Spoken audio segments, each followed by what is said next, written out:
Um, uh, so, I was a big fan of the mixtape. You can take it anywhere, customize it, share it with your friends, have them in cars or at home.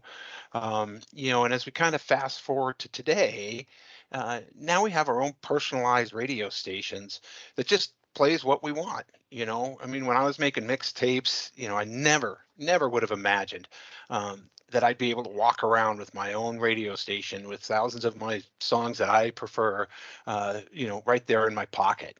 More than that, though, we have two services that provide this, two great services that work better in different ways for different people, right? So right about now, you're probably saying, why on earth are we talking about music? I thought this was about automating our library services. Well, because the different delivery methods of our music have really been completely reimagined over the last few decades. And for me, I like it. I think they've gotten better.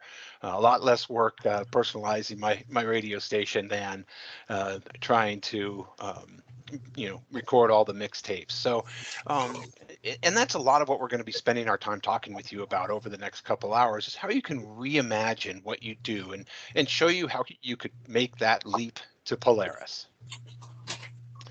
Some of you I've met, but for those who I haven't, I'm Dean Cooper, your account manager. You see here I'm up in the mountains of North Idaho with my dog. It doesn't look like that today, though. We got a little bit of snow this morning, so spring is slowly creeping its way in. With me, I've got Maria Laudy. I'll let her introduce herself. Hello, everyone. Maria Laudy.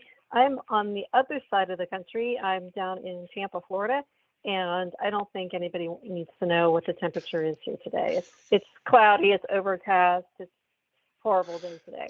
But I'm happy to be with you virtually, and I look forward to speaking with you in just a few minutes. And we are just both thrilled to be here and have some time to show you all the exciting things about Polaris Leap and Vega Discover today. And we're also happy that we've been invited to participate with you all in achieving, your mission statement. I kind of copied in here, and because I really thought the planning for your library's development is a lot of what we're doing today, and we're excited to be a part of that. And the other key thing on this is the reimagining libraries workflows. You're going to hear that reimagine from us a lot today. And working with libraries on projects like this is a lot of what we do. And as we do it, I always, the question to me always comes in, why change, right? You'll see different systems, they'll do things different ways, but a lot of time, the move has to be worth the pain, right? Generally, it's said, it's got to be at least 20% better than the way we're doing it today. So Maria's and my goal today is showcasing Polaris so that you can see some of that 20%, and hopefully you agree with us and see how it can be good for you, good for your patrons, and good for your future. So with that, I'm going to start with just kind of a general overview of what we're going to be showing and talking about, and then we'll hand it over to Maria and she'll dive into the live portion of the presentation. And, back when I was making mixtapes, again, I never imagined my phone and in my pocket would have all my favorite songs, but now that's a staple, right?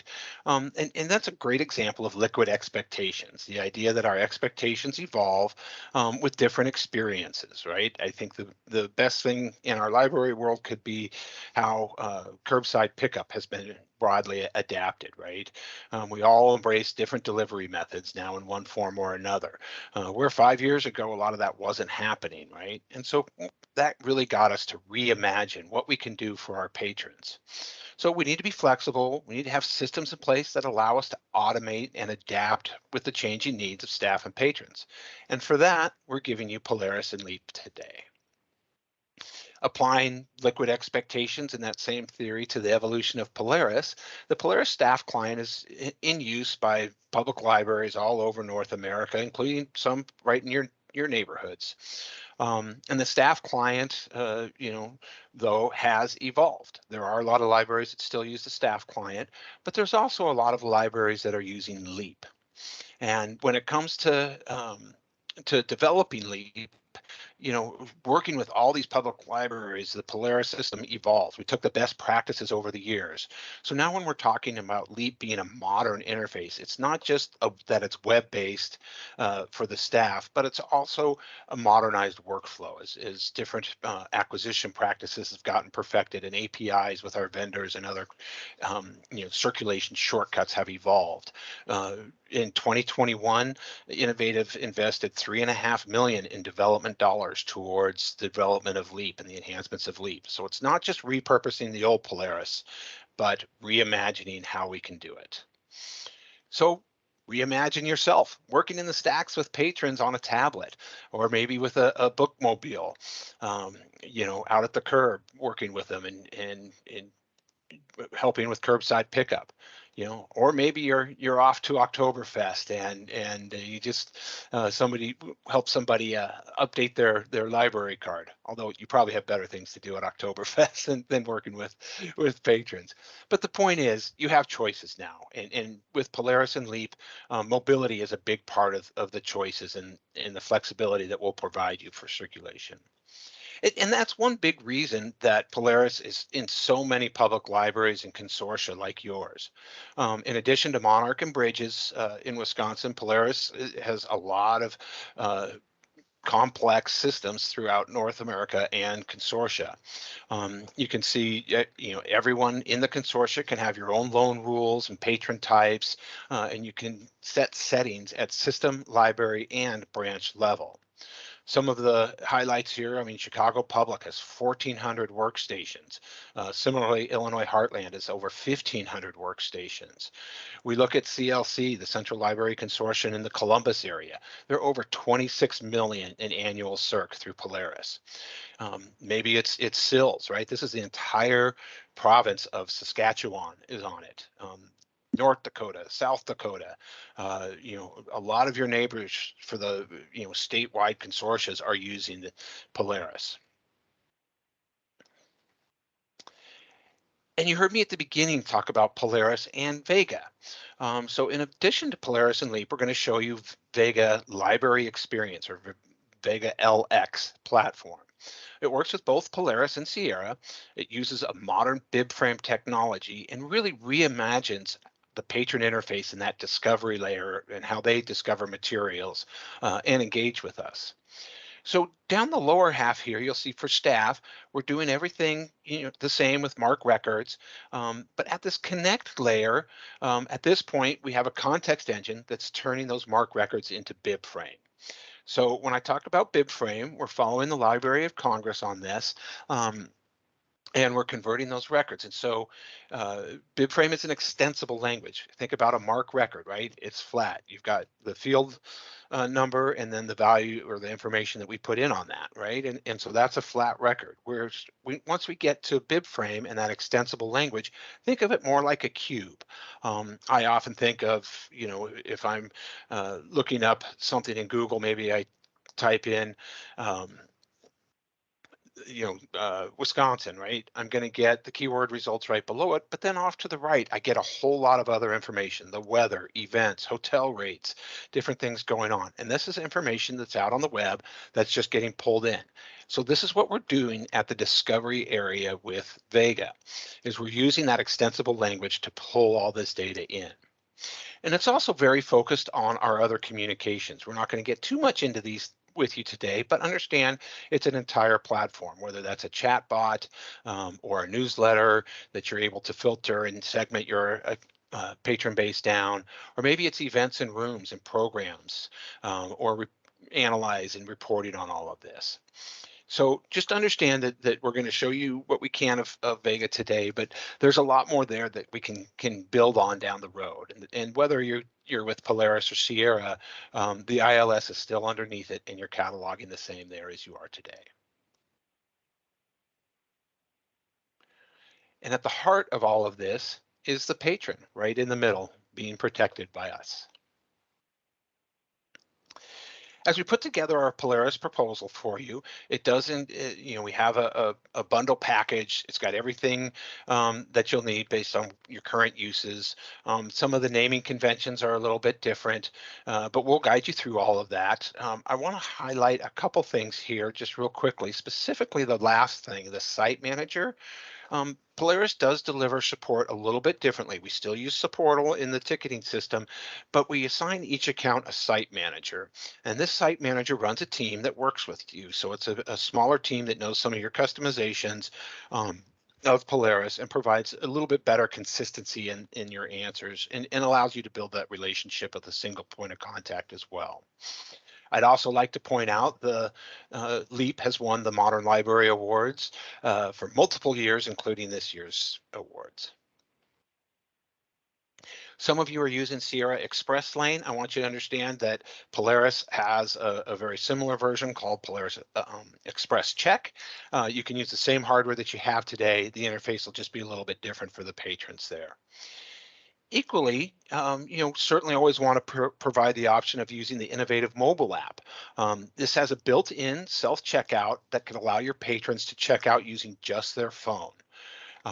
That's right. You can just click on it and check out that way. It's a highly customizable app. Here you see some examples of how libraries have customized it for them. Mid-Columbia calls that self-check at the top of the app there. You can see it. Equally, Monarch has put a nice little carousel at the top of their app. It's just a great way for your patrons to have your library in their pocket, along with Spotify and Pandora, with you at all times. And so I mentioned we're going to look at Vega Discover. I just want to point out the ease of use here. It was really designed with the patrons in mind. A lot of us are used to scrolling through results and looking for the right format at the right branch or the right location. And really what we've tried to do, and Maria will show this live, is the formats all roll up into one. Again, this relies on that bib frame technology that I talked about earlier, but really just able to come in, pick your format, place hold, and it's going to take it to the most recent edition at your branch, and you're ready to go on as a patron. If that's not available, a pop-up window comes and they walk you through a bit of a dialogue. But understand, we're trying to make it absolutely as easy as possible on the patrons. Obviously, as we look at some of the other systems out there, they can get much more complex and have you scrolling through, looking for icons, trying to understand, is that a CD or is it something else that I'm looking at here? So just trying to make it as easy as possible. Vega Discover's been out for over a year now, and we've had an amazing adaptation rate. You'll notice some of these here are in your neighborhood. Some consortias like Pinnacle is a smaller one in the Chicago area, but also larger ones like Prairie Cat and CCS, the Rivershare libraries as well. Even some standalones, as well as some larger ones like New York Public Library have been working with us in a development capacity, as well as some of these have it live today. However, we'd still love to be able to add the most prestigious logo possible to this group. So going back to my original premise of our mission today and why a lot of libraries are choosing Polaris and Vega today, is that it's great for staff, great for patrons, and great for the future. And so as we hand it over to Maria to show you this live, I'm going to challenge her to prove me right on those points. Maria? Great. Thank you, Dean. And a quick audio check. Can you hear me okay? I'm on a phone today. I'm not on my headset. And I can't see you anymore. So, Dean, can you let me know if you're hearing me okay? All right. Sounding great. And are you seeing Winding Rivers Library System website? Yes. Excellent. Great. Good afternoon again, everyone. As I said, my name is Maria Laudy. I am traveling today, so I'm on one computer, which means I cannot see your faces anymore. I apologize, but please do feel free to chat. Dean is taking a look at the chat window, so he can always interrupt me, or if you'd like to take yourself off mute, I welcome you to do that as well. We're going to do a whirlwind tour today for the next hour and some change, right? And then we have time for questions and answers when we get to the end. So without any further ado, let's forge ahead. Dean was talking about what's great for the patrons, what's great for the staff, what's great for the future. So I often think of that as of them, us, you. So what's good for them, your patrons, what's good for you, the staff, and what's good for all of us. And that starts with that patron's experience when they walk in your door, whether they're walking in your online door here on your website or they're coming in your physical doors of your library. That new experience can be different. And a great example of a library who's embracing that new difference with an enthusiastic attitude is Central Arkansas Library System. On their website, they've got a link over on the left-hand side to discovering new resources. And discover what? Well, if we look at discover, get a library card, try our new catalog, search our old catalog. For those of you who maybe have hesitant patrons who aren't quite ready to jump in with both feet, they've done a great job of showing that off. Try our new catalog, and they have a separate site that just talks all about Vega Discover. What is Vega Discover? Have you ever tried a website and you couldn't find that button you needed? So they really are embracing this new experience. They're giving their patrons a chance to do a survey on feedback of how well they like the system and what patrons need to know, how it's different and why it's different. So let's take a look at that difference. Dean already told you that there's this display that becomes different. And for that, I'm going to start off with a library over in Virginia, Fauquier Public Library. And you may have noticed that I already typed something in before we started today, and I made a typo. So I typed Midnight Library, and when I type in Midnight Library and search library, I should see something. So we're putting ourselves in the mind and in the experience of the patron. What is the patron's experience going to be like? Are they going to find what they're looking for? So yes, certainly we would hope that our systems would be able to help them if they do make a typo or don't spell something exactly correct. And indeed they do. The patron will see, did you mean? And then they're presented with the search results that Dean talked about.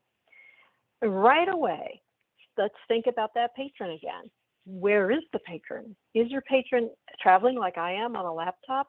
So I've made my browser a lot smaller because I want to get more on screen. Is your patron on a phone? Are they on a tablet? Or are they on the opposite end of the spectrum? Do they need to have a large print? Do they need to have an accessible type of product? Vega checks off all of those check marks. Because if you'll notice, I'm using Chrome up in the top right corner. I've got mine zoomed down to 90%. If I were a patron who needed to be zoomed up, or if I wanted to move around without the mouse, Vega is responsive and WCAG compliant from the ground up. Other systems might tell you they're responsive, but you know what? You can try it yourself. Launch those websites on a separate type of device, resize your screen like I'm doing now, and see what that behavior is like. Do you still get the same kind of display? Is it still user-friendly? And we say yes, Vega is. Because Midnight Library now displays with all those formats neatly lined up in this compact display, and the patron sees one place hold button. The patron doesn't need to figure out whether it's the audiobook or the e-audiobook. If the patron doesn't care which format it is, their experience couldn't be easier. They simply click or tap place hold. If the patron does care and they do want a particular format, then they can select that particular format. And what do you know? This is an e-audiobook from Overdrive. They could click get it, log into their account, and immediately check out that ebook. So, responsive from the ground up, whether we need to go larger or smaller, whether for me, I'm on a browser on a small tablet, so I like to work in a smaller mode, but for you all, I've zoomed it up to 110% to make it a little easier for you all to see. What is that patron's experience like? When they're coming in your virtual door, are they able to find what they're looking for? Then we begin to peel the onion. What is their first experience like when they look at Vega? As they keep moving forward, as they peel back the layers, what else do they experience? Well, let's get into that. With the Midnight Library, we see that there might be other titles regarding Midnight, but Midnight Library comes up first, because that is the title. And those we do expose other resources to your users, but Midnight Library does come up first.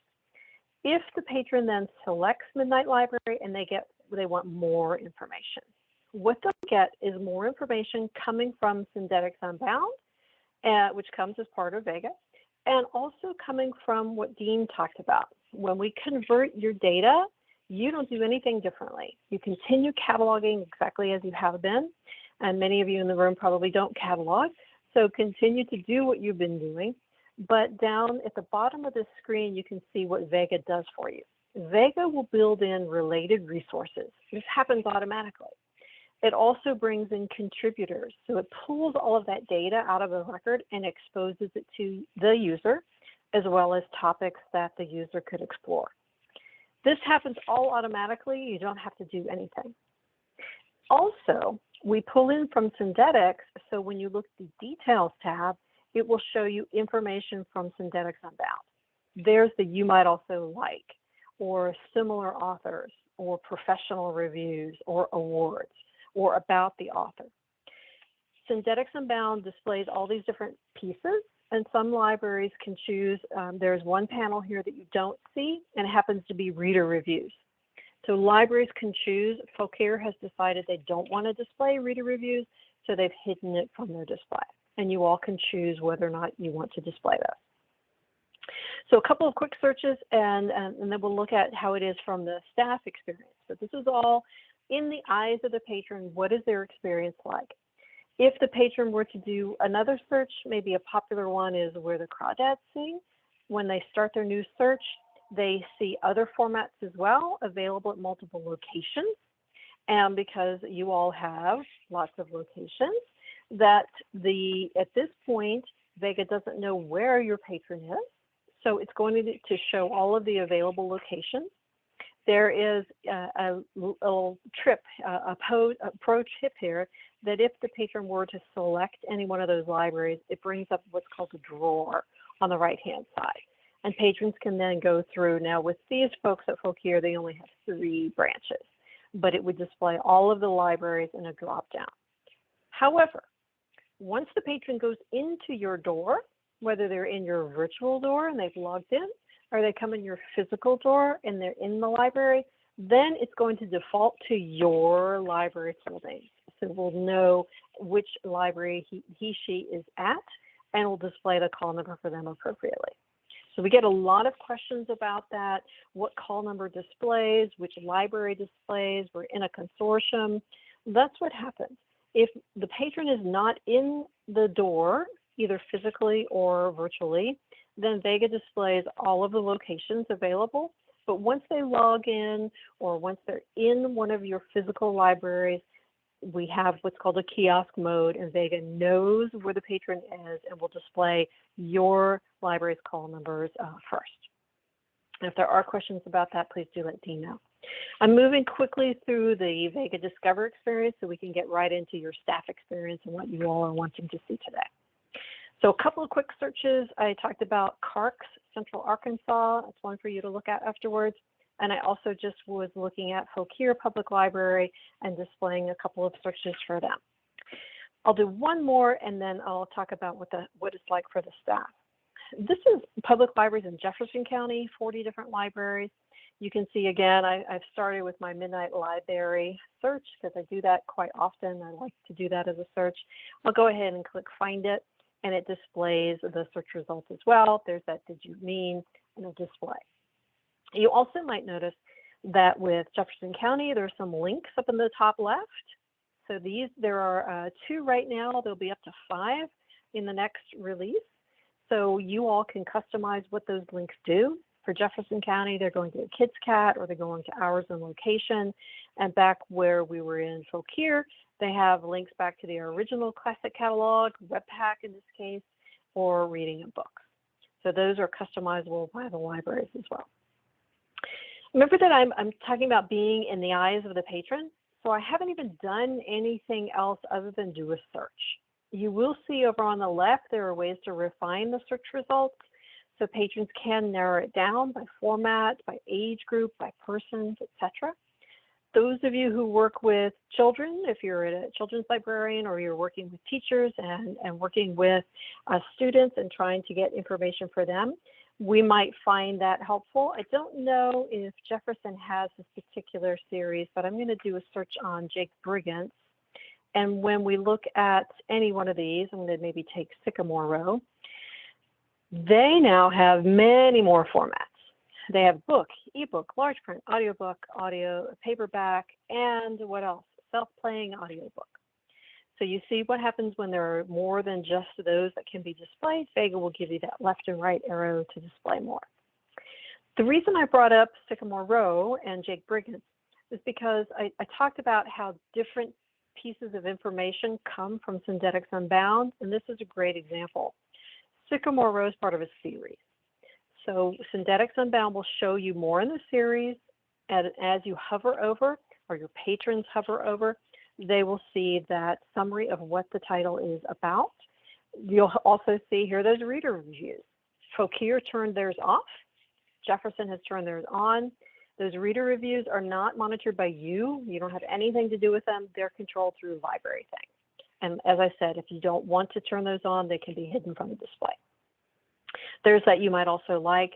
Similar series, similar authors, professional reviews, book profile, and then I talked about whether you're working with students or whether they're high school level or earlier. Here's that reading level that comes in with Syndetics Unbound. So whether it's a children's librarian helping someone, reference librarian helping someone, parent teachers, you'll get this ability to be able to narrow down by grade range. Let's move that up a little since it's John Grisham, research that, and be able to get other suggestions, other books in this range, as well as using Lexile code over on the right-hand side and Accelerated Reader. Dean knows I talk quickly, so I will pause because I want to get into Polaris. Any questions, comments before we move forward? Feel free to interrupt me, Dean. You know how to interrupt me as need be. Doing good. Okay, and one more, and then we'll wrap it up.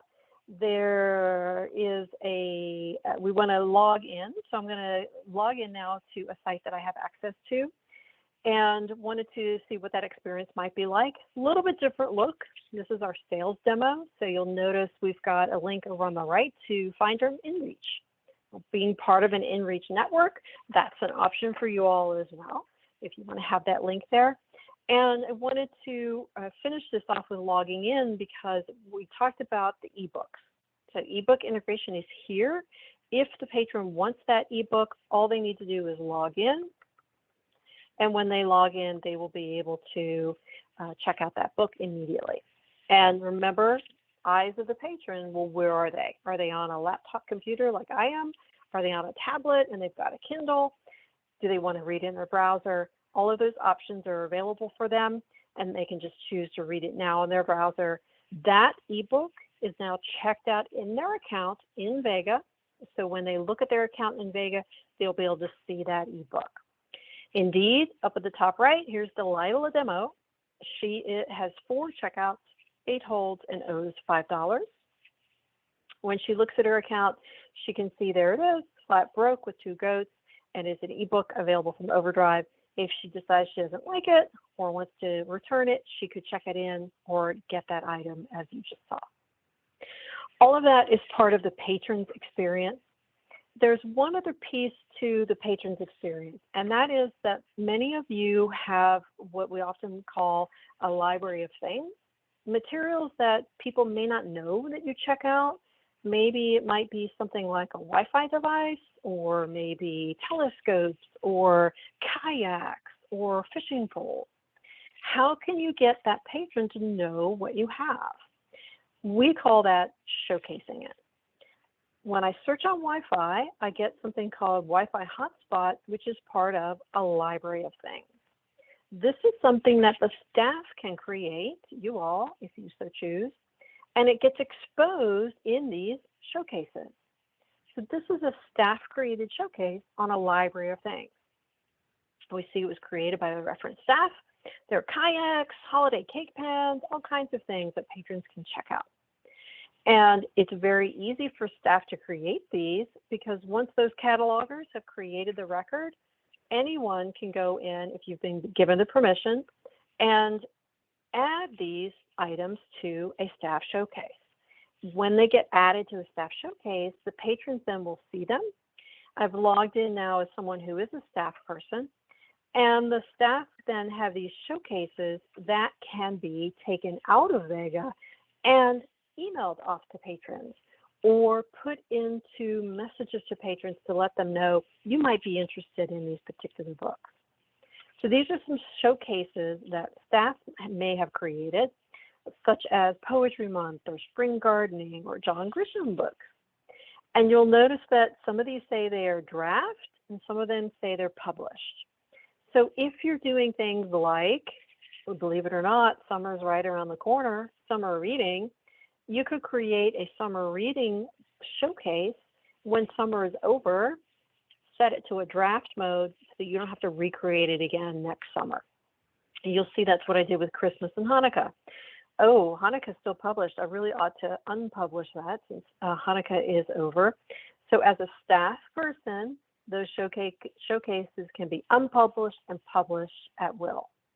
And to create them, it's just a matter of finding the title. Just like you add it to a bibliography, you add that title to a list. Do a quick show what that looks like. One that we use all the time is The Handmaid's Tale. And with The Handmaid's Tale, what staff would do is click on this little icon on the right called For Later, and then save that to a new list. And that list then would be, perhaps you're showcasing Women's History Month, you could create that and make that then available. The other thing that happens is, I know I'm rushing through this quickly, but as staff, you'll have the ability to create these showcases. But I talked about saving. That's an important distinction when you're looking at other library systems. I know in Tampa, in Florida, it drives me crazy because my library doesn't let me do this. If we just wanted to search on, say, women's history, and we're not logged in, some systems won't let you do anything. Vega's not like that. If we notice I logged out, so up in the top right corner it says log in, patrons can flag for later. They don't have to be logged in. So if a patron wants to save something to a bookmark, they can. Women's History, Handbook of Women's History, patrons don't have to be logged in to save to bookmarks. If they want to save permanently, yes, they need to log in. But if they don't save, they can still do things. They can take these titles and they can email them off. So they can email them to, again, if we're talking about one of you helping a patron or a parent helping a child, or a patron just wants to remember something they found in the library, they can export that off to email, or they can export it off as a citation and available in a variety of formats, all without needing to be logged in. So you saw what it looked like when I did log in as Delilah. You saw what it looked like when I logged in as a staff person to create those showcases. And then what if the patron doesn't have a library card yet? And for that, I want to ask Dean, what's it like if the patron doesn't have a library card and they need to register for the first time? What is their experience like? What is the patron's experience like? Great. I'm going to go ahead and share my Handmaid's Tale here. And if we scroll to the bottom, there's a link down here, need a library card, apply now. You know, again, this link can show up in a number of different places. You'll probably have it on your website as well. And it's going to bring you into a web form. Here, you know, you can come in and fill it out. Of course, this is going to be customized, you know, based on the library's fields that they want to collect, what they want to make mandatory and not mandatory, and standard sort of functionality here. But when we come down to the address line, what we've got currently is an integration with Google Maps, so that it's going to tell us what the right addresses are there. Equally, this can check against some today pretty basic criteria to make sure they're within your boundaries. A lot of libraries have very complex boundaries, and we're keep enhancing this as we go. But you come down, there can obviously, if you want them to create a PIN or a passcode, if there's certain things you want them to agree to, they can come in and go ahead and submit their form, which I'm not going to do because I'm already in there, but you get hopefully the feel of this form is going to be customized based on the information you want to collect and the sort of options you want the patrons to agree to or disagree to.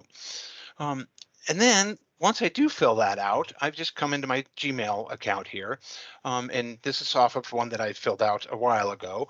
But you'll see the first thing, your library card does more than just check out books. I'm sorry. Oh, yeah. And so oh, this is my second email. Sorry, I didn't set this up right, but normally the first one would be giving me my barcode and ask me to come in. But hopefully you're getting the sense that these notices and interactions are a little nicer emails than what Sierra is sending out today. And the idea here is, we're going to take our patrons on a journey, if you will, a new patron registration journey. It's going to provide them a couple of different email messages based on what you want it to provide them with. Maybe it's 5 messages over 5 months, or maybe it's 3 messages in 1 month, or however you want to set that up, you can. And the idea is this is part of that connect layer where our messaging is with Vegas, so that new patrons can come in and have that experience where they're interacting with you right away. Other journeys that are included with that connect layer would be the patron renewal, renew your library card, and the patron anniversary of your first sign on with the library. And so you can set up different trips. You can turn them on or off or however you want to do, but once somebody's in that qualification and they've opted in to get the messages, they'll get that series of emails from you. Equally, beautiful emails like this can roll over into your notices. Generally, we refer to the 5 courtesy notices that go with circulation, whether it's a hold deemed placed or available.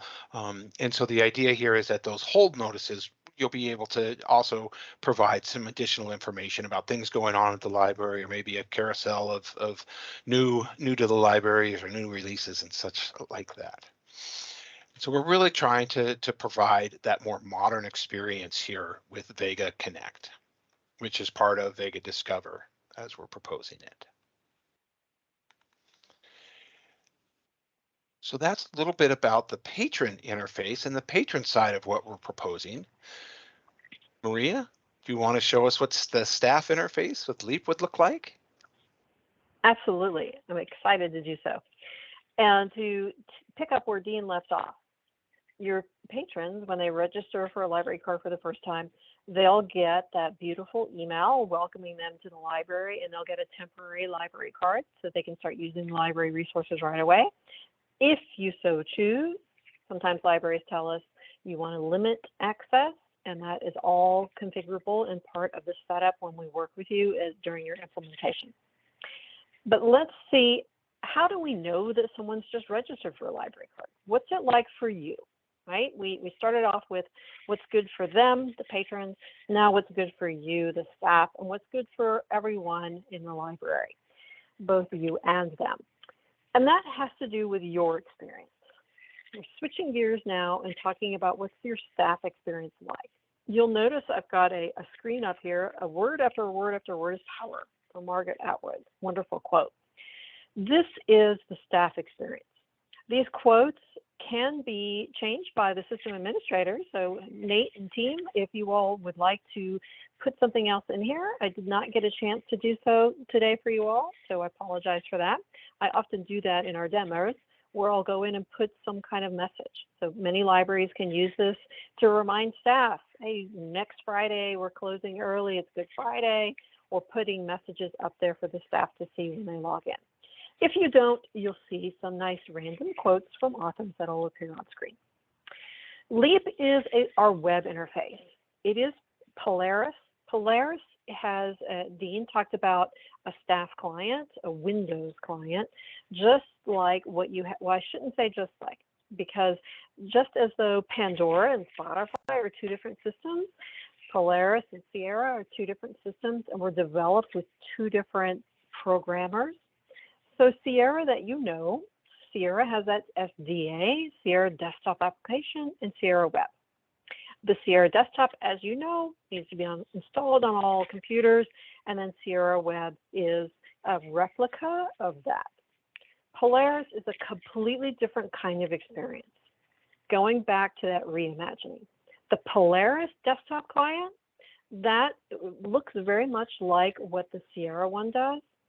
But what we've done is we've reimagined how libraries do work. Leaving the library, I mentioned to you I'm on a laptop, I'm traveling today. What if I were on a tablet and I needed to get out of the library and go work with the community? Polaris is designed with that in mind from the ground up. That's why you'll notice I'm logged into the web here, so I'm using Chrome. It looks completely different from the desktop client. We do have a desktop client that some people use at the beginning of the migration. That's where the setup is done. But all of your day-to-day activity for you all especially, all of your day-to-day interactions with patrons, all of your adding item records, everything you need to do, cataloging even is here if you're interested in that, is all done through Leap through this Windows environment. Without any further ado, I said, let's talk about how to find those people who just registered for library cards. Well, you've got scan and search at the top, which means if you have a scanner and you want to look someone up and they have a library card, you can just scan their library card and then check things out to them. So if someone comes along and they happen to have their card in hand, when you scan their card, it brings them right up and you see this display for Isabella as well as her photo appears. No, that's not Isabella Tomaselli, for those of you who recognize. She does have some blocks, she has some notes, but she has nothing out. What you're seeing here looks so different from what you all are accustomed to. I'm going to try to slow down. Everything you need to be able to do should be here. We designed this so that you should be able to start using it immediately. Of course, we're going to provide training. I was a trainer. I'm still a trainer at heart. But the intent behind this is you shouldn't have to figure out where something is. You should be able to just see it. Does she have anything out? Oh, well, let me look right here, out 0. Does she owe any money? Let me look, account $20. Everything that you need to be able to do should be here. If Isabella walks away and you have someone else come up, what do? Well, here's where the beauty of Leap comes in. What do? Do you need to close her record? You could, but you could just go ahead and scan someone else. So if someone else comes in and they walk up to the desk, you could just scan their card. So some ladies in the room might recognize this gentleman, and some of the gentlemen in the room might as well. And one of my personal favorites, sorry. If he comes in, wait, what happened to Isabella? Well, all you do is just scan, scan, scan. You don't have to close one window and open up another. But let's do a different scenario. We're going to leave Mr. Jason up on screen, but I talked about what happens if someone just registered for a library card. How do we find them? So this search box up at the top, I scanned Isabella's barcode and I scanned Jason's barcode, but we could have just as easily started typing in their name. So Dean, as I start typing Dean, we get something happening here. Patron suggestions, bibliographic suggestions. What is going on? Polaris is allowing you to start searching. Even though you're in checkout right now, you could go ahead and do a search. You don't have to switch gears. So you don't have to switch to a different module. You don't have to do any of that, going through a menu system. Everything is here. We can just start typing Dean Cooper, and Polaris realizes what's happening. Oh, you mean Dean Cooper. You don't mean Dean Koontz. So as you type Dean Cooper, there is only one, and he comes up right away, and we can start going ahead. Same thing is, what if we are looking up someone and they're calling on the phone, you don't quite know what they've said, but they said that their address is, say, Los Robles. You can just start typing, again, I'm just typing in some letters here. How does Polaris know? It's magic. How does it know that that's a patron and not a book? Los Robles Avenue. Evidently, someone lives in apartment 4A and apartment 4B. Which apartment do you live in, Miss Patron, Mr. Patron? I live in apartment 4B. So which one are you? And now you get, since they're both on Los Robles, which one is it who's in front of you? Maybe it's Penny. And now we can start checking out to her. So I've had 4 different people up on screen. How do we know they're still on? How do we know that they're gone if we didn't click close? Here's another neat trick. Up in the top left corner, people often call that a hamburger menu. This lets you pin, with a push pin, different windows of Polaris. Now, because we're in the web, these aren't windows like a Windows client. These are work forms within the web, which means, remember back to Jason, I said I didn't want to leave him. I wanted to keep him up on screen. Jason's still there because until you close, the patron stays up. Isabella's still there because I never closed her, which means you can easily help multiple patrons. Some of you do that. You're getting pulled in different directions. Or you could be helping Isabella, but then maybe you get interrupted with a phone call and someone asks you, do you have the book, The Midnight Library? You can start searching for the Midnight Library, tell them, yes, indeed we do. Would you like the regular format or the large print? We'd like the large print. You select it, open it, and you can start making a hold for a patron, all while you have all these other screens up and working. Now, some of you might think that that's a little overwhelming. I tend to work this way. I have lots of windows open all at the same time. So what if we just wanted to do one person at a time, get back to basics. Let's come back to Dean, bring Dean back up again. Here he is. If we don't want that pin over on the left-hand side, you can remove that push pin and we've got Dean up and we're ready to go. This looks exactly the same if you're on a tablet. I don't have mine with me today. It looks exactly the same and works very well. You can tap wherever you need to, and you can use Bluetooth scanners. You can get out of the building and start working with your users. Leap simply requires a web connection. You'll see up in the top right corner an exclamation, and you'll see that I'm logged in, Maria Laudy, and the MAB is my branch. So for you all, it would be your individual library of wherever you are working. You'll also see up in that top right corner, there's a link that says install offline. Polaris Leap does have an offline mode, but here's the catch. I hate to realize this, but I think almost everyone has a phone. I'm so surprised when I see people who don't these days. Your phone can act as a wireless hotspot. So if your internet connection is down, you can still run Leap. You don't have to run it in offline mode. You're simply running off of whatever internet connection you have. If the power is out in the library and you have a tablet and you have a charged up MiFi, you don't need to be offline. You can just keep using Leap exactly as is. The offline mode is there, so if you were in a place, we do have several remote communities, and I would guess maybe up in Wisconsin you do as well, places where you don't get a Wi-Fi signal at all. If that's the case, then you can install Polaris offline, and guess what? It looks exactly the same way. You launch it like you're launching a website. You don't get that 404 error. It launches exactly like this, but what happens is as you scan barcodes, the transactions get stored to a file that gets uploaded when you're back online. So we do get lots of questions about that. I wanted to clarify that you don't have to install a client. As long as you've got an internet connection of any kind, you can run Leap exactly as it is here. Okay, I know that was a lot of talking. So let's come back to the question that I had. I called up some patrons because I knew their barcode.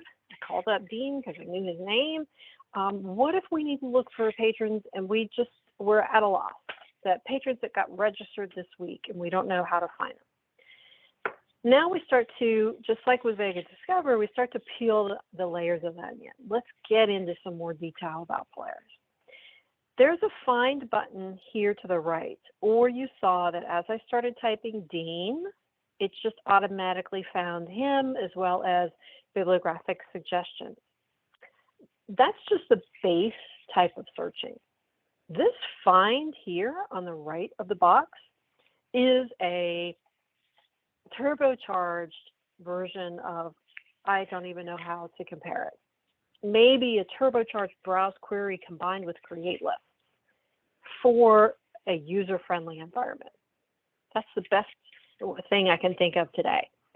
The find tool in Polaris lets you search anything you can possibly imagine. Right now, the find tool is set to search bibliographic records, a basic ISBN search, because I do a lot in my demos of adding item records. So adding an item for something that's already in the system. I have flagged it with a star to make that my default search. If Dean is working at the search desk and Dean doesn't ever do ISBN searching, Dean, when he logs in, can select a different type of search. All of these are the different indexes available in Polaris. So Dean maybe is always working with patrons, and maybe he wants to always be able to search on registration date, because Dean's responsible for looking at everyone who's added new library cards this month. So Dean gets to select a drop-down menu for the month, and he can look to see everybody who's been added this month. Yes, we're in the last day of the month, and he can search that and immediately get a list of all the patrons who've been added to the database this month. Also, here's where I talk about the turbocharge. Dean could set that as his default search. So every time he clicks on that search button, it'll automatically do a patron search by registration date, or he can revert it back to system defaults. Dean also can use the other icons that are here. Now, remember I said I was a trainer at heart, so I'm trying not to train you, but pointing out the things that you'll love. The options available here where Dean can set his columns, so he can choose which columns to display. Maybe he doesn't care about displaying driver's license. He just needs to know who was registered, what their barcode was given, and what their city and zip is. Then he could save that, change his display. He can also widen or narrow his display at his own choosing. So this is all up to you. Each person who logs into Polaris Sleep, you set your own default searches that you like to work with. Lots of other things here, but one quick one I'll talk about is that once Dean runs this search, maybe he'd like to know, there are 43 of these patrons, maybe he'd like to do something with them, so he can add those to a set. It's called a record set. When he saves those to a set, then he can do batch utilities things to them. I should have added in the global update in my description of what this search tool is, that it really lets you do all of those activities all at once. So Dean could decide that when he runs this search, he always wants to send the results to a new record set, and this might be Dean new patrons. So he would become the owner, not Maria, and he would choose whether it's he himself, because he's logged in, or if he wants it to be associated with his library. So these are all the libraries in our demo system. And Dean might be at, say, the Red Rock Public Library or the Polaris Demo System Library. Now what happens is when Dean runs his search, immediately that search gets saved to a record set, and he can now work with that and do anything he might like. Here's that record set. We see the 43 patrons. He can now select any of those column headings to sort by their name, or maybe he wants to sort by the city that they were registered. He could select all of the patrons in that record set, and he can take action. He can delete records out of that set. He can also make, he can export it off. He can delete it off. He can create holds, all kinds of activities that he can do right from that record set. Dean, I know I've been talking quite a bit. Are we getting any reactions from the crowd? No. We've had one early question and nothing since, so they must be following along okay. We need to up our game here. So let's do something a little bit different. Thinking about you and your roles every day when you're working with staff. I called up Dean's record, I called up Isabella. What if we just need to create a new patron ourselves? Not them creating their record out in the pack, out in Vega, but you, they come to the desk and you want to create a new patron record. What is that experience like for you, the staff? Here's the patron registration form in Polaris. You'll notice it looks a little different from what you're accustomed to. You'll notice that there are several fields that have stars next to them. Those are required. That's set at the system level, so whatever fields are required for your library. And you'll notice that it's flashing for me to enter a barcode. I think this is one that I haven't used before, but we'll find out soon enough. It will default to your library, whether we're at, let's see if I can remember some of the libraries in Winding River. Maybe we're at Hillsborough. I remember that because I live in Tampa, and Tampa is part of Hillsborough County. So maybe we're at Hillsborough, maybe we're at La Crosse, maybe we're at Arcadia. But this is our demo environment. So these are all the libraries in our demo environment. Yours would default to your library. And then we have other fields here, some of which are required. So your patron codes would all come over. If you choose to go to Polaris, they would all come over from Sierra. Other fields in here that you can decide you want to require or not. We do have in Polaris legal name. We do it a little differently. So name on identification or last name, first name. So we just call it differently. If you want to use the name on identification, there's a little checkbox here, use name on identification for the print notices versus their legal name or vice versa. As you scroll down here, over on the left-hand side, you also see these different sections. You are allowed to have your own library-defined attributes. I can't remember what they're called in Sierra. I think they're called user-defined fields. But we will bring over whatever you want from Sierra, or you could have new ones created. And then other fields here, email, address, phone, including how does the patron want to be notified? Do they want to be notified via e-receipts when they check out materials?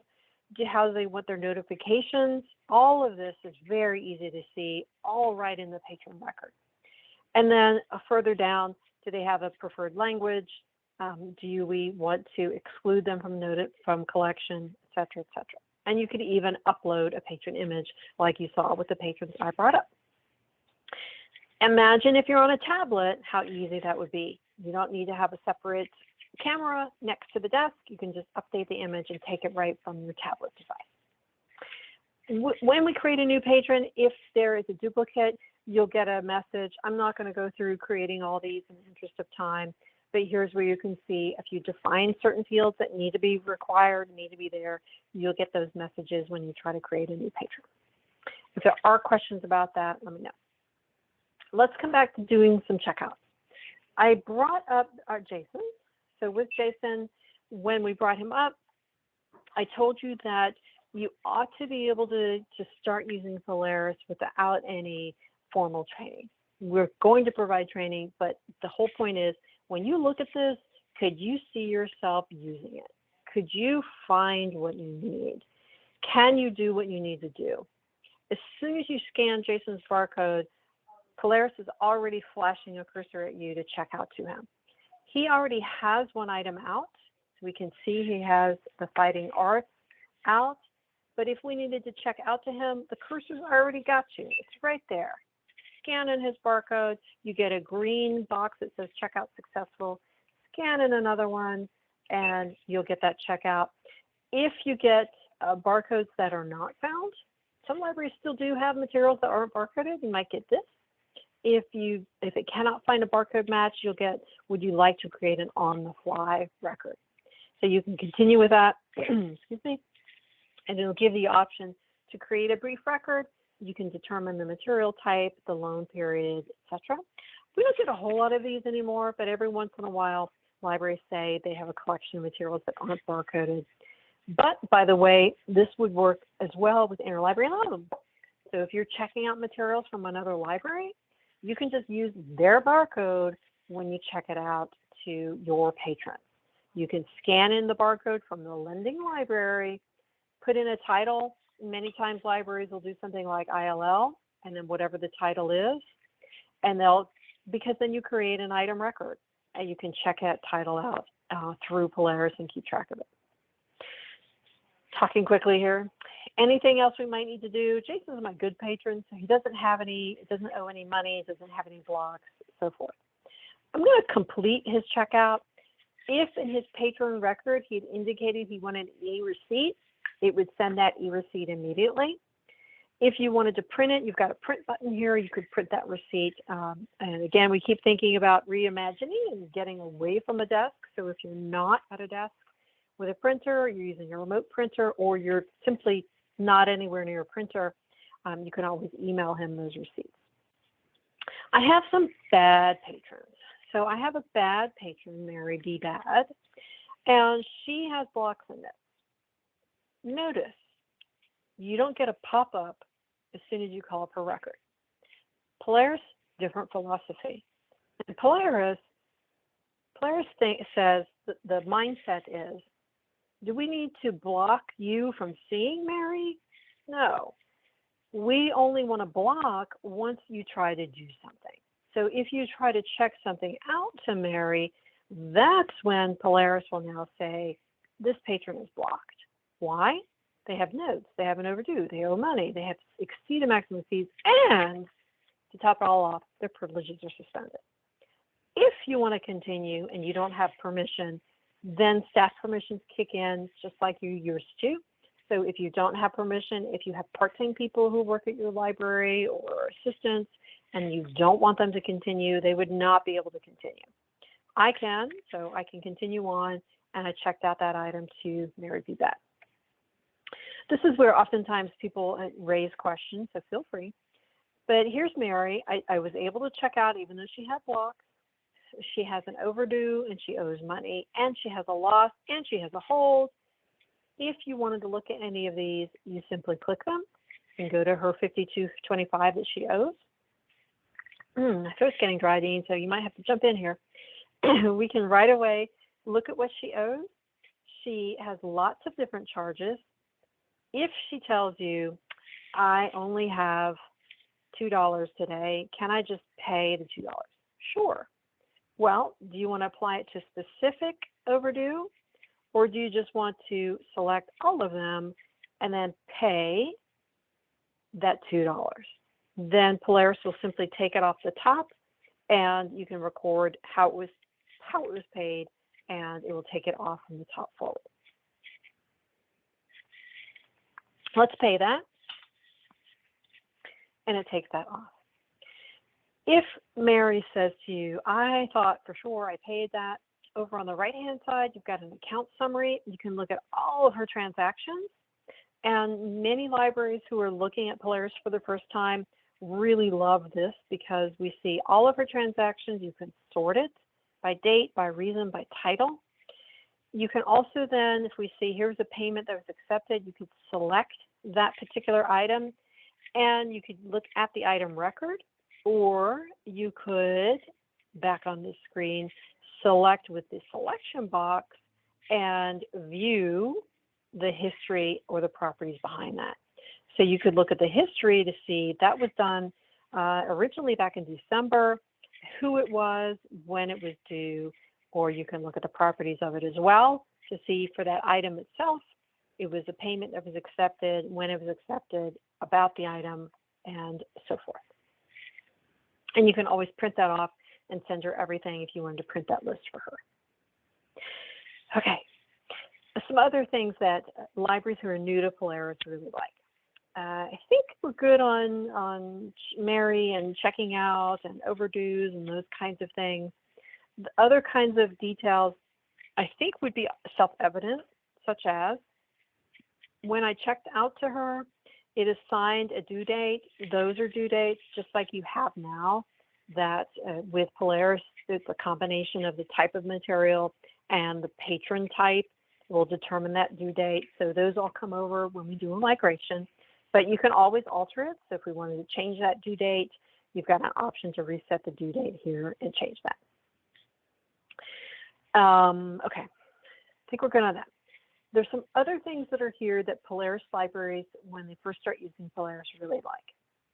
One of those you see here at the end of the list, reader services and reader history. This comes into play and is typically called outreach. If you have patrons who cannot come to the library, or if you provide services where you go to specific institutions, and I've just forgotten the name of I just forgot the name of my outreach patron. Well, you might ask, if you can't remember the names of your patrons who are outreach, can you use that find tool? Why, yes. Remember when I talked about how turbocharged the find tool is? Maybe I need to get a list of who all my patrons are that are homebound or outreach services. So can we look, excuse me, to see who is outreach? ORS means outreach services enabled. And I'm going to indicate that, yes, I want a list of all my outreach services patrons. As soon as that's selected, we see here are all your outreach patrons. And if I wanted to then sort it, I see one that looks like they don't have a name, gonna have to clean that up, or come down and find some of these other ones. And the one I was looking for, I actually remembered his name as I started talking, but I thought this is a great opportunity to show you that find tool. I The was going to patron say, I was thinking, usually go with Stephen Hawking. I was having a mental block. I couldn't remember. Stephen Hawking. Okay. Rest in peace. However, I like using him as an example because if he's someone who could not get to the library, then perhaps you'd like to enroll him in outreach services. How does that work? What's the difference? Well, if you'll notice, there is a little on the right-hand side where it says Reader Services. If you mark a patron as being outreach enabled on the right, then a whole world of options appear for you. If he was not outreach enabled, it's blank. But because he is outreach enabled, this part of Polaris lets you be as complex or as simple as you want. Many libraries I've talked to over the years have said they keep track of their patrons on a spreadsheet. They know, or you're in a small town and you know everybody who's homebound or can't get to the library. Because I'm in Florida, we get a lot of the snowbirds. And so many times libraries who are using Polaris, it's quite robust. They want to be able to track routes. They want to be able to keep track of when the last time somebody got service, what materials they received. That's what this lets you do. As simple or complex as you want. Here's an example with Stephen. You can indicate and keep track of when he last had service. If you're going to send items that you previously sent, maybe you want to wait a year before you resend something they've already had. And then here's the complex. Is he on a delivery route? And you can skip this. If you're not using this, you just want to use it to keep track of patrons who are homebound. But Polaris does let you keep track of a mode if you're doing a bookmobile or a staff delivery, and it lets you do schedules every week, every month, and set up routes. So sometimes libraries say you don't need this part, you just want to keep track of everyone who's homebound, and you want to keep track of their reading history so that you don't send them the same things they've gotten before. And this lets you turn on reading history so that Stephen could tell you how much or little he liked that particular title. So, for example, The Big Bang Never Happened. Maybe he liked it, maybe he didn't like it. He could indicate that to you to recommend, not recommend. Maybe he never wants to see a title like this again. You could add this to the note and then have that available so that you don't send it to him again. If there's further interest in outreach, please do let us know. It's something that Polaris does quite strongly, and as far as I know, doesn't have a good equivalent in other products. Did some checkouts. We looked at some variations to check out with good patrons, bad patrons. We talked about outreach. Now let's switch over to check-in. I think I did a number of checkouts, so I should have some check-ins that I could do. Lots to see here. Let's start with some things that Isabella and Jason checked out. So the cursor's flashing at us. Let's check some things in. We get a green check mark box that it was successful, wonderful, and then maybe something else comes along. Well, something else comes along. You'll notice at the bottom of the screen, and I think Sierra is the opposite, right? That the most recent item you've checked in is at the end of the list. Polaris, it puts it where it should be, which is at the top. The last thing I checked in is what I want to see. The last thing I checked in is the fighting art. And we can see that it was out, but it now needs to go in transit. Polaris will only stop the transaction if there's something that needs to be done. In other words, if it's something that needs to fill a hold. If we have checked out these items and they need to go in transit, Polaris doesn't think of that as critical as if it's something that needs to fulfill a hold. Continue holding item. So this is one that was already on hold. You're getting a pop-up to continue holding the item, yes. Or if it was something that needs to fill a hold request, satisfies a hold for this person. Do you want to hold the item? Yes, no, cancel. And if we do, yes, we want to hold it, we can continue on and move forward. Maria? Yes, sir. As we were scanning there, I heard the beeps, and Lisa's asking if the beep, does it beep if the scan is not successful? Does it beep if the scan is not successful? I have to think about that. If that. you're not necessarily looking at your screen and you're just scanning away. Right. If you are, there's a couple of things that happen here, a little quirky, and I have to do it because I haven't done this in a while, so let me think about this. If we check one in and we check in another one, okay.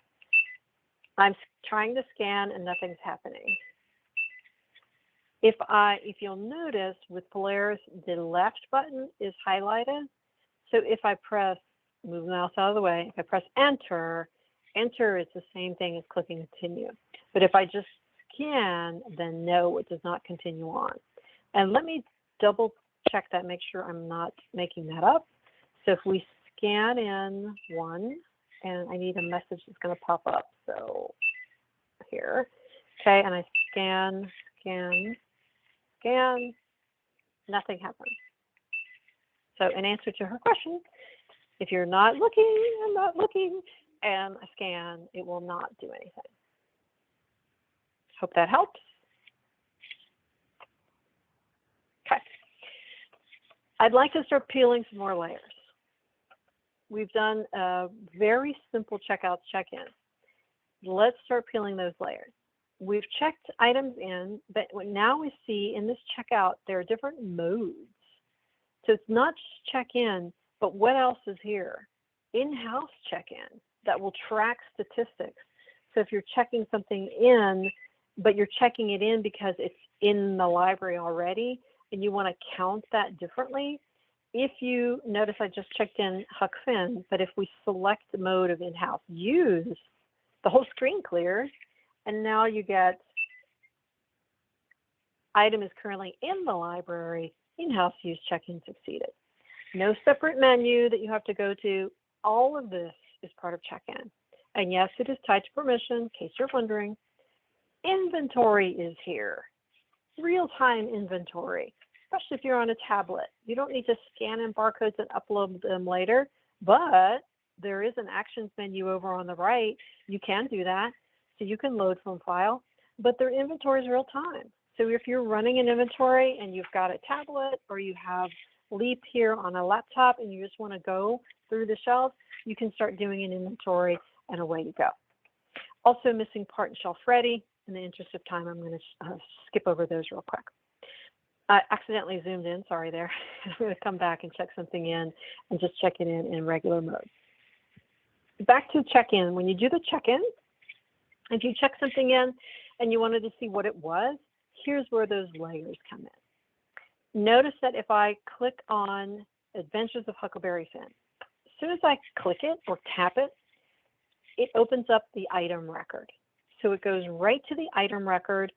I still have check-in open on screen. And if you remember when I first started, if I had set the push pin, you'll see that check-in is still there.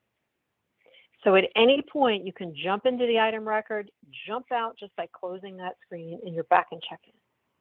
Why might we do this? Well, maybe you've checked it in and then there's something missing, you need to do something with the item. You can come to the item, you can see all the history of the item here. We can see last check-in, last use.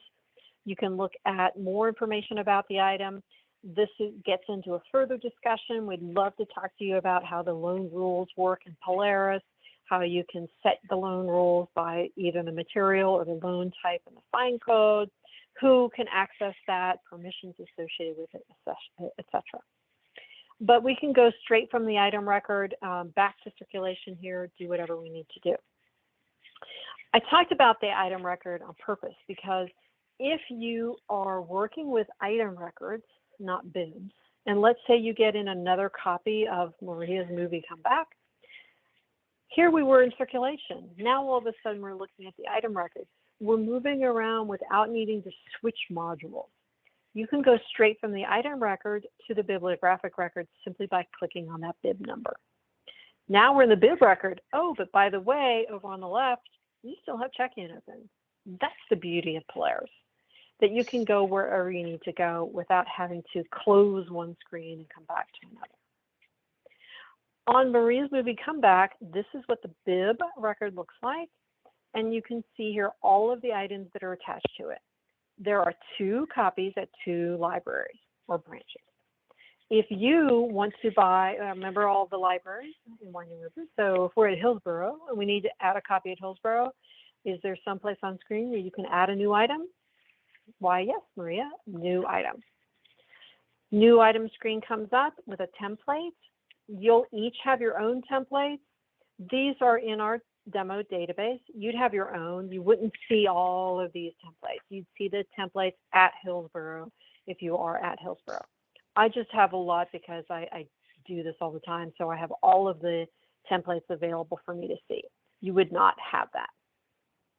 All you would need to do for you all is just scan the barcode and then add the item. So if you've gotten a second copy of something and you need to add an item, you just scan that item. If you want to use the template, great, or you can adjust the template as necessary. These are all the fields. You can get into detail if you like, but all the fields of the item record. But really, all you need to do is scan the barcode and tap or click Create Item. It also will queue a label. So if you're doing label printing, it queues it automatically. That's a system setting. You can turn it off if you don't need that and get it to print that. Several things happen here. When you add a new item record, you'll notice that the circ status is in process. That's a default setting. It can be changed if you like that because you want your newly added materials to be somewhere for a day while you're processing them. At any point, you could then check that in as soon as you're ready to go and have it be on the shelf. I know that was a little quick and a little random. I was in check-in and all of a sudden I'm cataloging. Maria, what are you doing? So let's start back for you all if I lost anyone on the way. I'm going to start with a blank screen and kind of get rid of everything that's on here and close out and come back. So if I come back to just the regular check-in screen, I'm actually going to come back to checkout, I think. So I'm going to close out of everything. I was working with some things here. Let's resolve those charges. For Dean, you had some charges, so I need to pay those, and then we'll go away. Okay. Let's start fresh and see, why was I going into cataloging when I was in check-in? Let's start here anew. Let's pretend you're getting in something that you, one of the other libraries owns, but you're also getting a copy of that. So back to my wonderful Midnight Library. If we do Midnight Library, we're searching. We see that it's both large print and regular. Over to the right, you see how many lines. Those are copies. How many copies there might be. Maybe you're getting another copy at Hillsborough. You bring up the bibliographic record. We see verify indeed that's the copy that you want to add to. You see all of the items. Maybe you don't want to see everything that's at Winding Rivers. You want to just see what's at your library. I'm at Montana, so I already have a copy. But if we needed to add a new copy, again, new item, you create that new item, and away you go. It's that simple. If by any chance you are wanting to add something that you don't own, I know you all do central cataloging, so I'm just going to touch on this just a smidge. so that you all have seen it, that if we want to look for something that you don't own, that's why my default search is by ISBN. Because I do these demos and I often end up here, I like doing ISBN searches. And for me, if I do an ISBN search and I get nothing, then the next thing I do is, if it's not at my library, oh, sorry, I picked the wrong thing. Yes, that's right. If I don't find it at my library, then I search remote databases. So this might be something that none of you do. I told you, just touch on it really, really quickly. We can do an ISBN search and have it search remote databases. This will then, if I've done it correctly, I haven't done this one in a while, search to see where else I might find it. My apologies. I'm going to do a different ISBN because that's not one that I have ready to go. Okay, let's do this. Sorry about that. I'm going to come back and do this a little differently. Apologize, you all. We can search remote databases, and I think I just need to find a different title to use, and I'll see what I can come up with.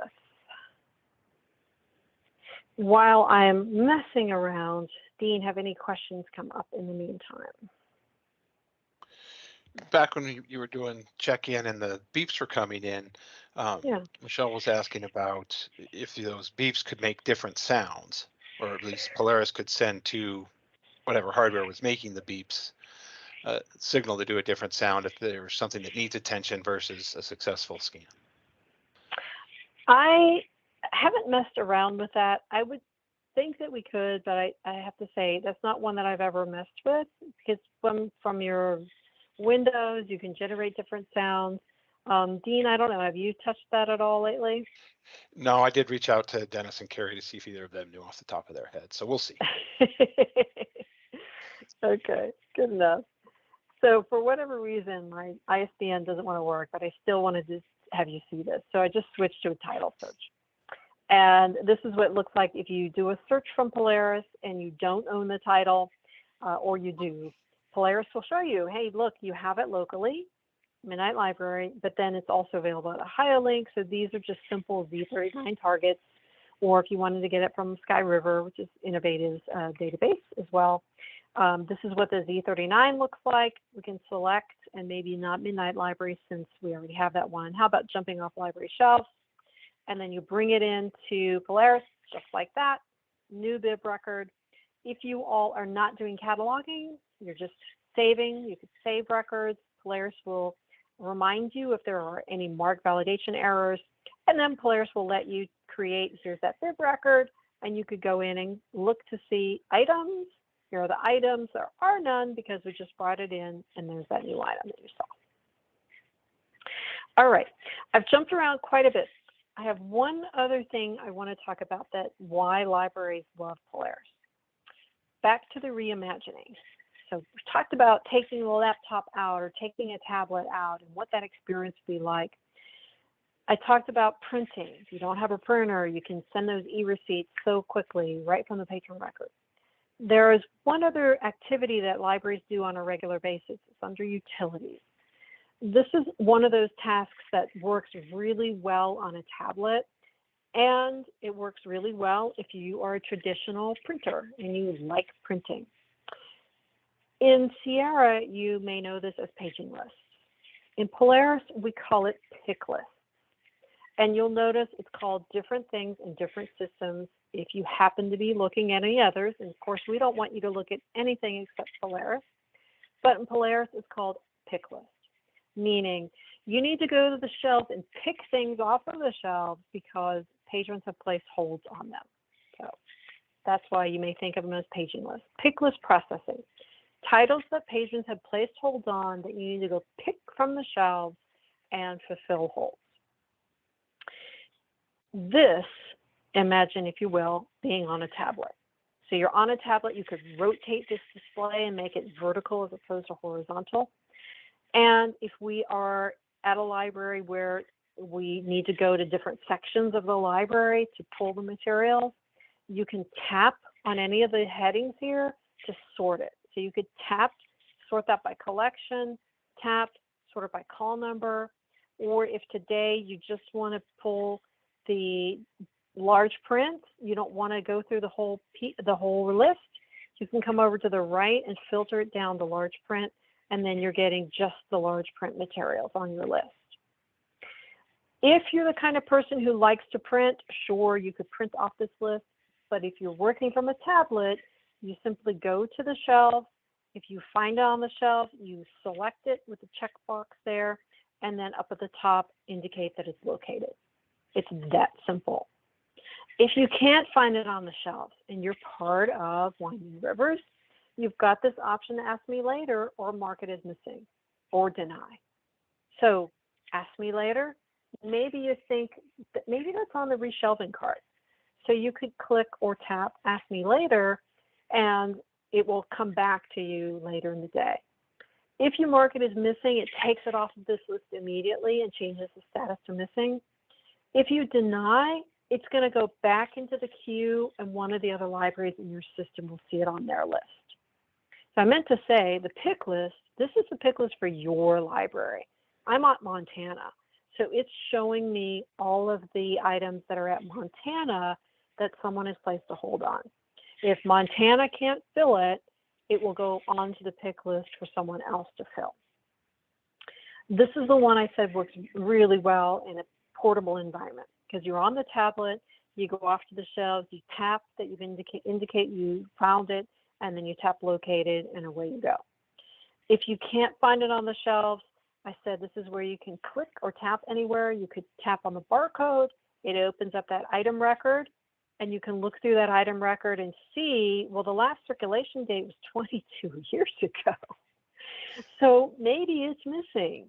No worries, just close from the item record, and you can come back and mark that as missing.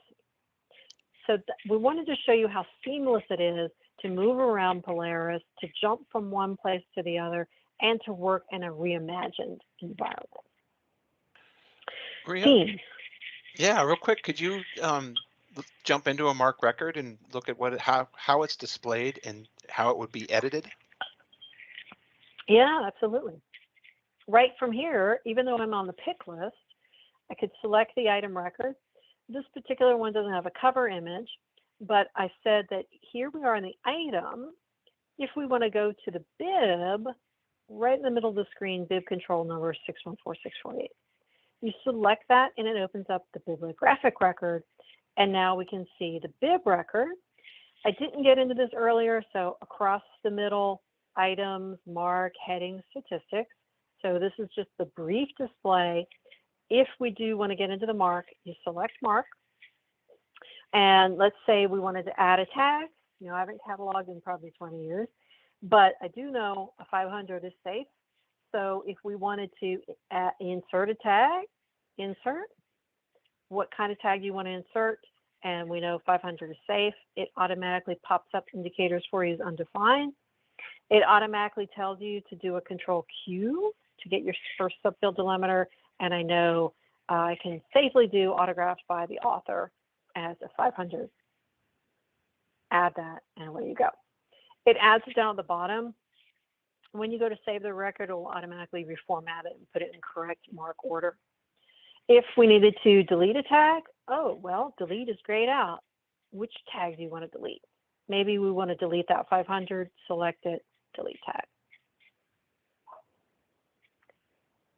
If we want to work, sometimes libraries often ask about the fixed fields. So if we wanted to get into 06 or 07, this is what working with those would look like. Just so you can see it. If there are questions, let us know.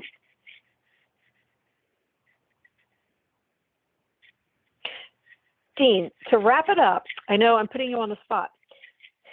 You've heard Got me some talk clapping about, hands. Yeah? You've heard me talk about some things that I called attention to of what Polaris, people who start using Polaris, what they really like. I'm not going to put you on the spot, but if you happen to know, I talked about the find, because find in Polaris, that's that turbocharged, no way to describe it, no comparison, create list, browse query, turbocharged all in one, the find tool. I also talked about reimagining using the pick list. And then there was a third one. I just barely touched on it when I started talking about looking for patrons. Do you remember what that third one would be that's so powerful in Polaris? Not to put you on the spot or anything. If you don't remember, that's okay. I don't. I apologize. We didn't practice this one, ladies and gentlemen. It's the record set. The record set. I started to do one when I said, let's look and find all those patrons who just got a library card. And I said, if Dean were assigned that task of keeping track of patrons who just got a library card, he could create those and send them straight to a record set. That part, ladies and gentlemen, I'm sorry we didn't get into. I wanted to just call it to your attention here at the end, because that record set in Polaris lets you batch edit item records, bib records, do all kinds of things with those that reference librarians find very helpful, creating sets of records to then share with patrons. But like I said, I'm sorry we didn't get to that in the interest of time. I believe we're at the Q&A time, are we not? Absolutely. Do we have any other? We've had a few. Give me a chance to take a break. So they just kind of asked a little, not necessarily to demo it, but just general on acquisitions. And it's almost so automated that it's easier to talk about it than to show it, because with the integrations we have with most of the vendors, with one click and it's there. But you want to talk a little further about that? Just briefly, yeah, and we're happy to do follow up as you see fit. Back to that find tool, I just happened, as you were talking, Dean, I went to find, and you should have seen in the find tool, find purchase order, find invoice, find supplier. Suppliers are vendors. So find vendors, if we wanted to look at maybe Ingram, Baker Taylor, each of you would have your own. So you'll see over on the right, MAB, CNT. Remember, Polaris, in our demo, I'm set up to see all of the libraries in my system. For you all, you would see only your own vendors, your own funds, your own purchase orders. But I see everybody. So pretend you're only seeing your own. You'd see your own record for, say, Baker and Taylor. And then when you open up that record, here's what a vendor record looks like, or supplier record.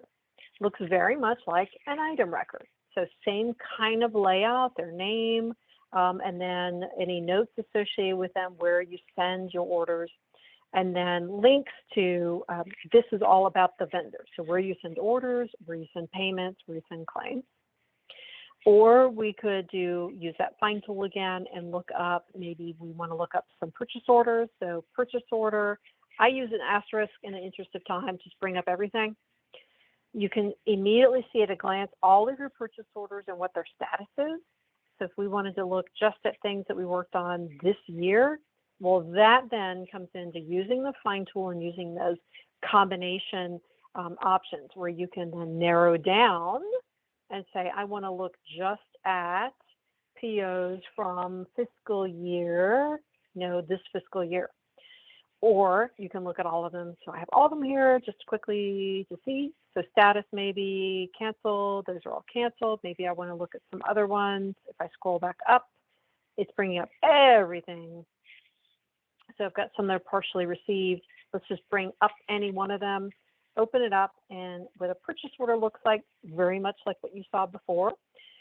But I know I said it was going to be quick. This reminds me, between Polaris and Sierra, there is a distinct difference in how purchase orders are handled, and that I think of myself as a traditionalist, and Polaris is this way, that a PO, if you think about in the old days, when we had a printed purchase order, the name of the vendor was at the top, the lines were at the bottom. That's what Polaris looks like. You don't have an order record. You have the PO, the purchase order, has 5 lines on it because you're ordering 5 titles. So in Polaris, everything's together. And Dean, we started working on this, remember, with Michael, and we were going to make a nice comparison. We should get that together. that how it looks in Sierra versus how it looks in Polaris. But in Polaris, you have a PO, and that PO has all the titles that you're ordering. You could be ordering 1 copy, you could be ordering 5 copies. You see here 3 ordered, 3 received, and what fund they are coming out of. As Dean said, this has become reimagined as well. Libraries still create manual purchase orders, but with LEAP, we've reimagined it so that if you're working on the vendor's website, like Baker & Taylor, you shouldn't need to do anything in Polaris because you can just create the order in Baker & Taylor, hit send, and it automatically creates a PO in Polaris. We call it the magic unicorn because you don't have to do anything. If you're using Baker & Taylor, it automatically creates that purchase order. And we've just rolled it out with Baker & Taylor, and we're getting ready to roll it out with other vendors as well. All right, now we're getting some more questions coming in. Good, good. Thanks for that. Okay, so Sierra has create lists. In Polaris, how would you go about creating a list of items which haven't circulated in 5 years, let's say? That's going to be the super duper find tool, right? Super duper find tool. I can share it with you while I'm walking through it because I have to think about it. So items that haven't circulated in 5 years. Now, and we're not seeing that, your, there we go. How about now? Okay. So yes, the find tool, and we're looking for item records. And item records, a basic search. You've also got a power search, and you've got a SQL search. So Polaris is based on Microsoft SQL. So if someone, whether it's one of you or whether it's somebody in the system admin, excuse me, if they create an SQL query, they can put all the queries here. If you do choose to go with Polaris, this is something that trainers can give you. So trainers can give you ones that they use all the time. We have ones here that we use, things like no stat code or no price. We're looking for things that haven't circulated. So these are just these are queries that somebody else has created. But what would you do? So you would do a basic search, and we're looking for item records, and we're looking for haven't circulated in 5 years was the demand, right, the request.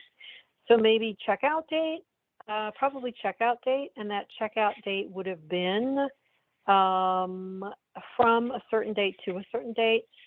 And then I'm going to pause for a moment because let's say we're in 2022, and if we go back to 2010, perhaps we want to do from 2010 to now.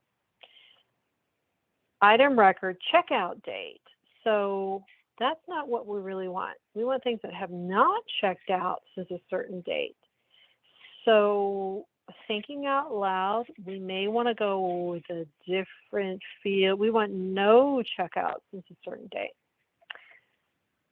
This find tool can do quite a bit if that particular one, last circulated date, that's what I'm looking for. Last circulated date from a certain date to a certain date. If this doesn't get you what you want, this is not the end, because not only does Polaris have this find tool, Polaris also comes with a product called Simply Reports. And Simply Reports lets you schedule reports in advance, lets you subscribe to reports, comes with Polaris. It lets you save reports. In the interest of time, we weren't planning to cover that. I can, Dean, if there's interest, but that comes as part of Polaris. So it's not like Decision Center, if you're familiar with that. Simply Reports is even more turbocharged than what you're already seeing here. And it lets you save reports, schedule them, and build reports from scratch. Great. Dean, while we're talking, I'm going to bring it up, but let's keep talking. The reading history question, staff initiated or patron opt-in? What about it? So I know patrons can pick if their reading history is kept or not. On the back end, how's that working on their patron record? Can you see all their reading history no matter what? Or I have to think about that one. If they are outreach services, then yes, you'll see their reading history.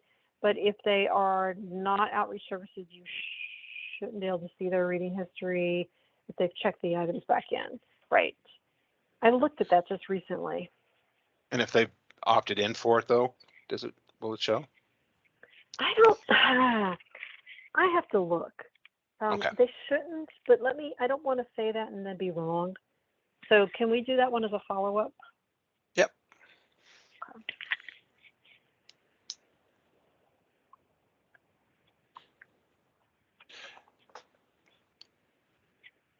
While you're logging in there and pulling up the report, I'll just quickly talk about children's catalog. Yeah. The idea with Vega is that it's so easy to use, a child could use it, right? And we really try to build it that way. And in our usability group, we do include children, which are either staff or our development partners, children in the process. Equally, some of our early accounts, development partners that had kiosks in their libraries included kiosks in the children's areas for use, and we've gotten really good feedback on that. Historically, there was a children's pack with as part of Polaris, but we haven't really had the need to do much with it lately. So it is there, but it's in the background. And Dean, I don't know if I'm speaking out of turn here. I know that we've been working on, Michael, our manager, was telling us that they were working with a library on a children's pack for a particular customer recently, and I'll have to check on where we are with that. I know we were partnering with someone to have something different, but let me, Dean, I'll talk to you about it afterwards and see where we are with it.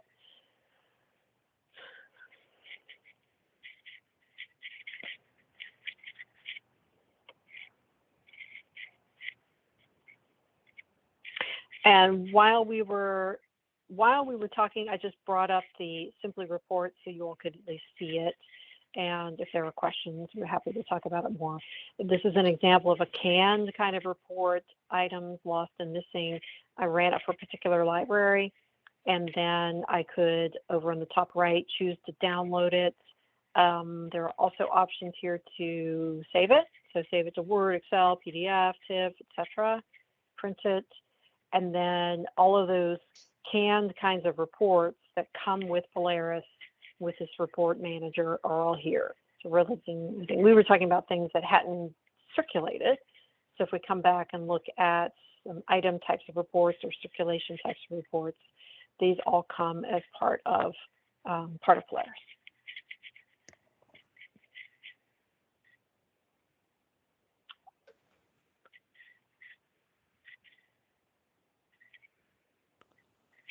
Other questions coming through? Back on the reading history, it did ask if if there's export options for reading history, and I believe in that reading history is the same share icon as you have for the lists or the other things in your bookshelf. I believe so. I have not looked at that.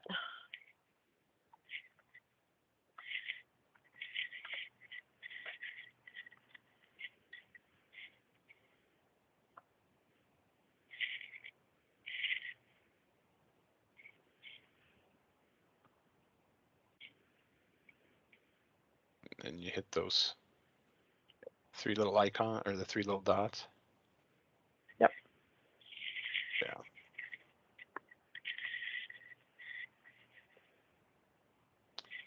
Great. Great. Good. A product roadmap. Absolutely.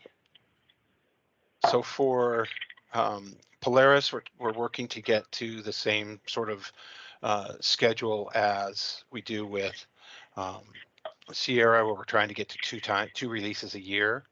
And then for Vega, though, it's a slightly different model, software as a service, where it's a much more rapid pace. And as she's showing you here, this is our just on our website. This is our public roadmap that anybody can come in and see. We always have in progress for the next release, 7.2 up top. As you scroll down, you see the last release and the release after that. And we're doing a lot of development here. But as I was saying on Vega, because we do Vega as software as a service, generally we're adding things every 2 weeks in these 2-week sprints.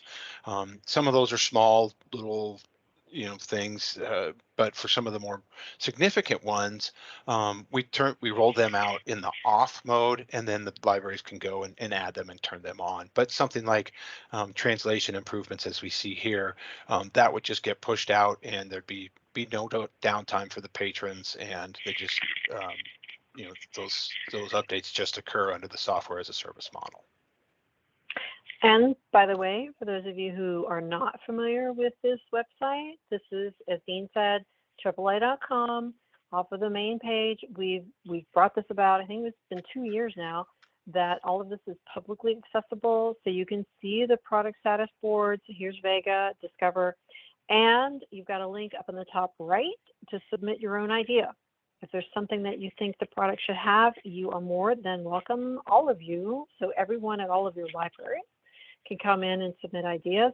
If you don't know about Idea Lab, please let us know. Everybody should be aware of it, and each of you can create your own accounts on Idea Lab, and that's also a place where you can submit ideas. But right here on the roadmap, you can see also, not only can you submit an idea, but looking at ideas that are here, like Series Search and Display, that was released earlier this year. Actually, I thought it was released, yes, it was earlier this year. And things that are in development, like Borrow by Mail. If that's important to you, you can come in here, indicate how important it is, nice to have, important or critical. All we ask is that you just tell us why it's important and give us an email address. So we definitely welcome submissions here as well as on the Idea Lab. And if you don't know about Idea Lab, let whoever's coordinating, Nate, is that you? And let Dean know so we can get you that information. Great. I do have a couple kind of wrap-up slides that I can show. Awesome. No further questions.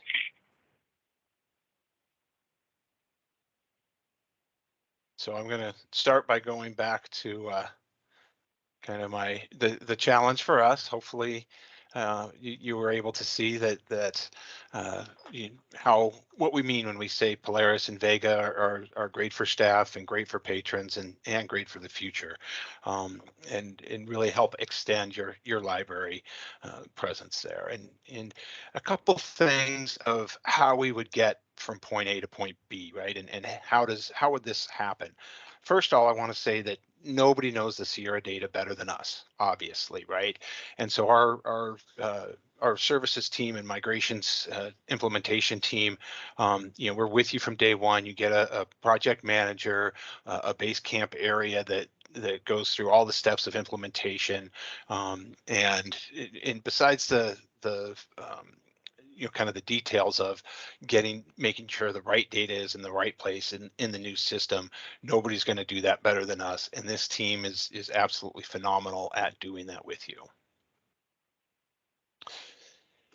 Equally, Maria said you don't need training, but yes, we do provide training, but more than just that sort of training, feature functionality training.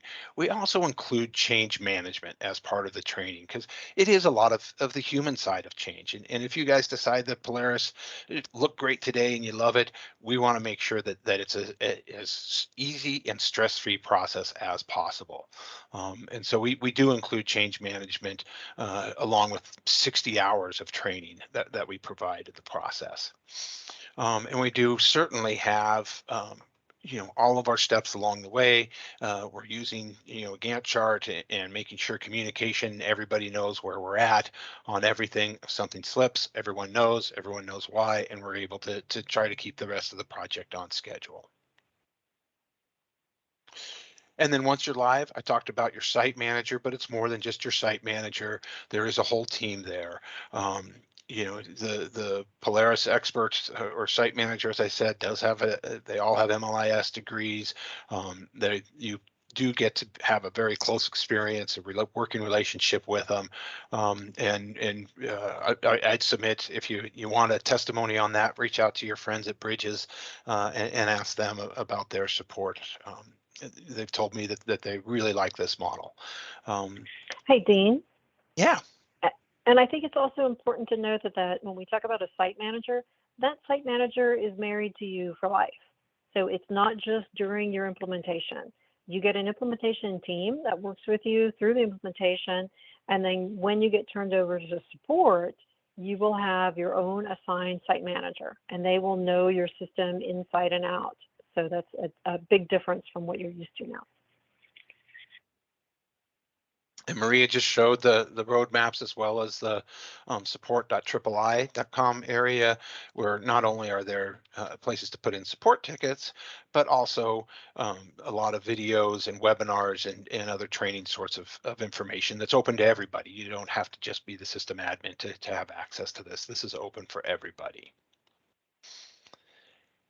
And then I'd like to talk briefly about the fact that we are fortunate enough to provide two great ILS options. Hopefully in the beginning, you remember my Pandora Spotify comparison. Two great ways to listen to music. Hopefully you'll appreciate the PNS analogy here as we look at Polaris and Sierra. And we did spend a lot of time today talking about Polaris, because next week we're going to talk about Sierra. But please be assured that if you don't like what you see, we do have a solid plan for Sierra as well. We can relaunch it. There are some things that we've preliminarily identified that could be modified to ease workflows. And if you decide it's better to stay where you are, we're absolutely fine with that. We just basically want to make sure that you're pleased with your automation system. Whatever ILS you're using, you're happy with it, and it's making you as efficient as possible. With that, staying with Sierra could certainly be less change for everybody, but equally, if you like what you saw today and this technology and the interface and the ease of searching got you excited about it, hey, great. We'd love to walk through that process with you as well.